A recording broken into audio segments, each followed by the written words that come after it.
Hi everyone, this is Koinzell here. So today I want to talk about the hidden attribute load in Serenitea Pot or the Genshin Impact housing system. You see here that there is a load right beside the types in the top right corner, where I'm sure most of us have already encountered this message before. You have reached your furnishing placement limit, please remove some furnishings first. So I mean this message is pretty straightforward. You know what to do, you remove some of your furnishings just to put the new ones that you want to place, right? But the thing about load is that although it's only displayed here, right beside the types in the top right corner, there is actually a specific load value to each of the building.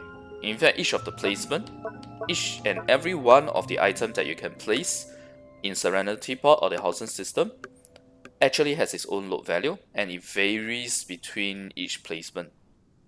Okay, so let's look at the items itself. You'll notice that there's actually no way to actually tell what is the load of each of the furnishing. There's no load attribute at all in-game, regardless of whether you are viewing it from the inventory screen or you are viewing it here. There's no indication at all. There's no indication when you're creating furnishing as well, right? Even if you create the item details, there's this attribute is hidden in-game. So the way to find out what are the load values is really through a website like Honey Impact, where it shows you the how should I put it? It shows you the actual load value per furnishing. So let's check that out. Okay, so you see here that on the Honey Impact website, there's actually an entire section here on your home world or your Serenitea Pot or your housing system, whatever you want to call it. There's actually a load value here designated for each of the furnishing. We are at the mountain page here. That's why you only see mountains. The landform mountain. You see even the Adeptal Energy as well as the trust that you get when you craft it for the first time. And you'll see that those buildings, houses in particular, have very high loads, 100 plus, 200 plus. Monster buildings are even higher.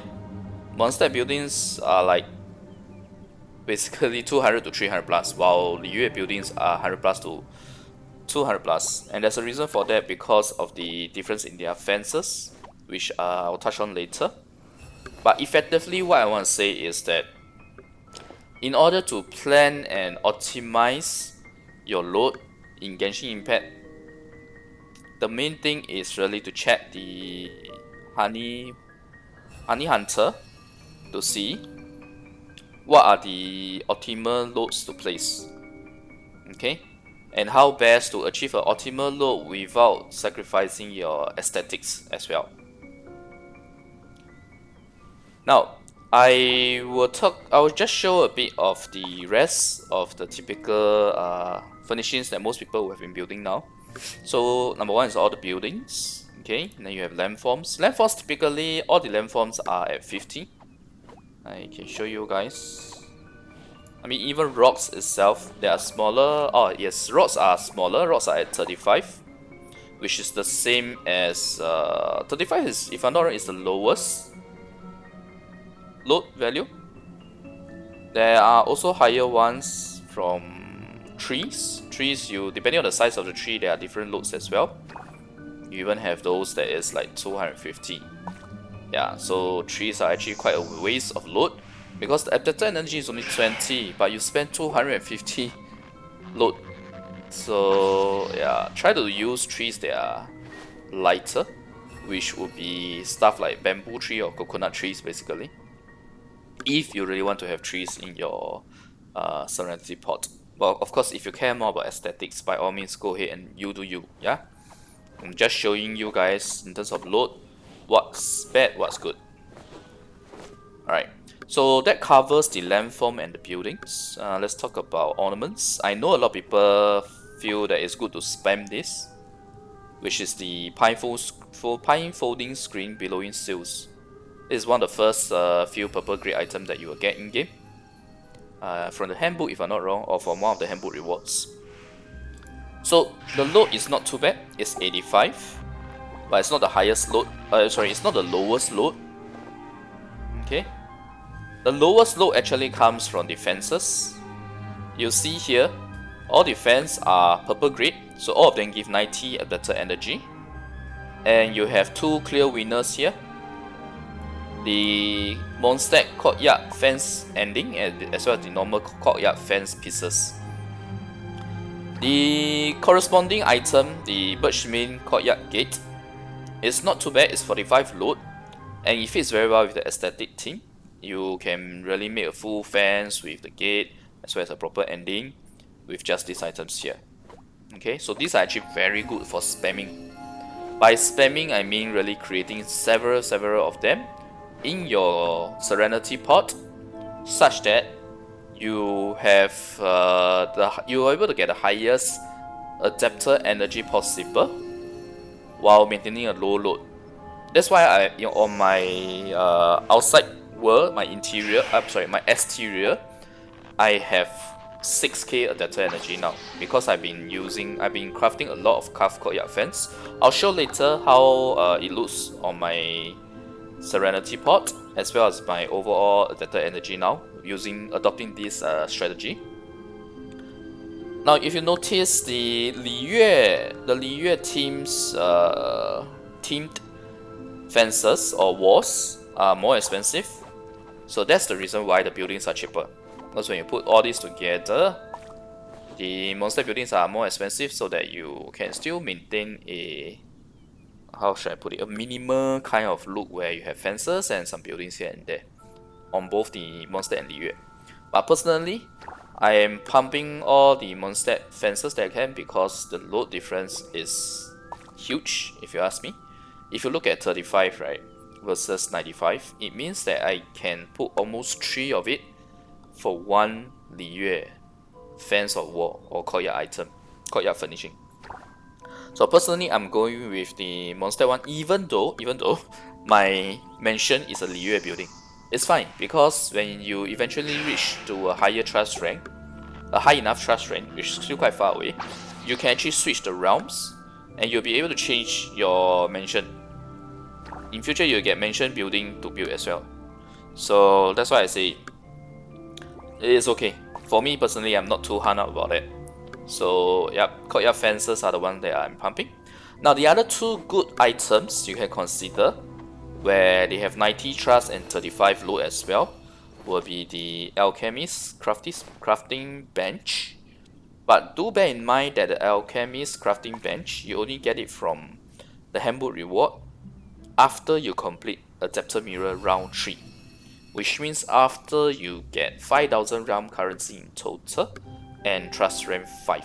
Because those two achievements are the ones that most people will have left now outstanding. They will have completed all the rest of the handbook rewards by now, handbook achievements, sorry, by now. So that's why this item is more of a future, a near future kind of thing to consider. It's not something that you can use right now. And also, it's actually quite expensive in terms of the materials. It's quite costly because it requires 20 white iron chunks. If you have been mining every day and crafting ores, maintaining a good balance on crafting 30 mystic ores every day, you wouldn't have a very high amount of white iron chunk.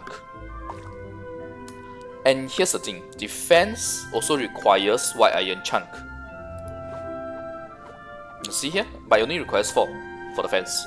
It requires 8 birchwood, but birchwood is fine. Birchwood, just go to the Dome Winery Statue of 7 waypoint, just teleport there and hit every single tree all around that area. You can easily get 300 plus to 400 plus in one run. So birchwood is not a problem, you just need to invest a bit of time chopping trees, that's it. White iron chunk, 4 of it is a very nice short number to maintain as well. So that's why the craft courtyard fence is actually one of the best items to pump up your adapter energy as fast as possible while still maintaining a low load as well. Likewise for the courtyard fence ending, it's exactly the same. It's just that aesthetic wise, instead of only one stone end, it has both ends. That's all. Okay, and the gate obviously is a gate with a slightly higher load at 45, but that's fine. You're still fine creating like at least one or two of it to go together with your fences for the aesthetics. Sacrificing 10 load is not an issue in my opinion. There's one more item that is at 90 energy and 35 load,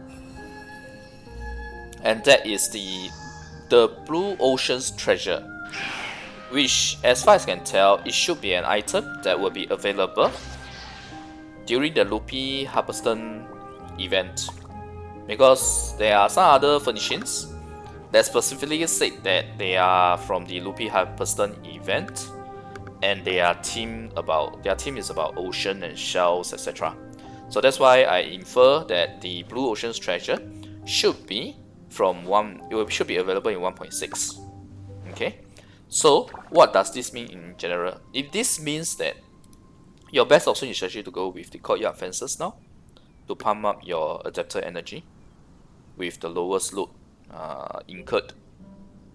So let me go back in game to show you guys the by the way, I will definitely put a link to the Honey Hunter world here in my description, in my video description, so that you guys can check out the link and have fun looking through all the different load values. I've already done it to find the lowest load with highest adapter energy, and those are the 4 that I've just shared. But feel free to go and look around to see what are the other loads, especially those items that you have crafted a lot of and placed a lot of in your Serenitea Pot. You can check out the load values itself. Other than that, this also gives you a very good view on the trust rewards, the adapter. And okay, I'm not sure why the name is different, but effectively this is the trust reward. If you notice, the icon is the same. This is the adapter energy ranking. These are the handbook rewards, so you can even preview what you're gonna get from round 3, for example, or what is available from round 4 as well. So this is good, please do check it out. Now let's go back in game. Okay, if you go back in game now, I can show you guys. I've created a whole lot of fences. I placed a whole lot of fences with some gates as well.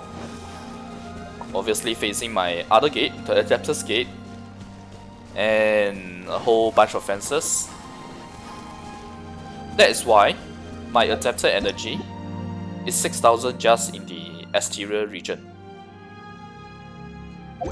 Alright, and I should show you guys the overall adapter energy that I have now.